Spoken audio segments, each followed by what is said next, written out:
dédé wòyí o. Mo kí ọkùnrin, mo kí obìnrin, ẹ káàsán, ẹ káalẹ́, níbikíbi tó bá ti bá wa. Mo sì kí gbogbo ẹ̀yin tí ẹ ń wò mí lónìí. Ojú tẹ́ ẹ fi ń wò mí, ojú náà ò ní fọ́ o. Nǹkan tí mo mú wá lénìí ni orúkọ mi ni, ẹ má bínú, orúkọ mi ni Dr. Hafiz Abolade. Nǹkan tí mo mú wá fún wa lénìí ni pé ọ̀rọ̀ nípa àgbo.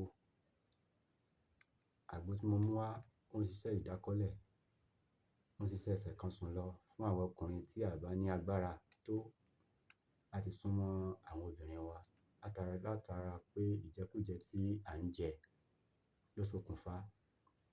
Àgbo tí mo mú wá náà ni mo fẹ́ ṣàlàyé ẹ̀ fún wa yìí kí ẹ jẹ́ àǹfààní fún ojú tó bá ń wò mí.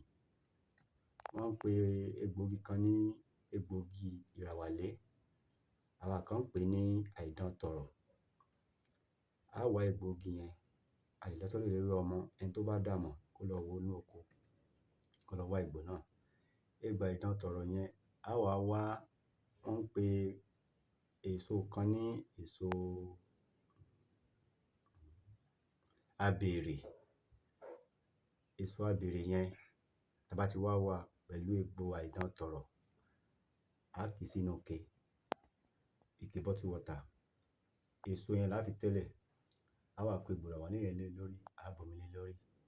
Tó bá ti di ọjọ́ kẹta, àǹfààní wà fún wa láti máa lò ó. Ẹ má fi ṣeré o, àgbo ni o.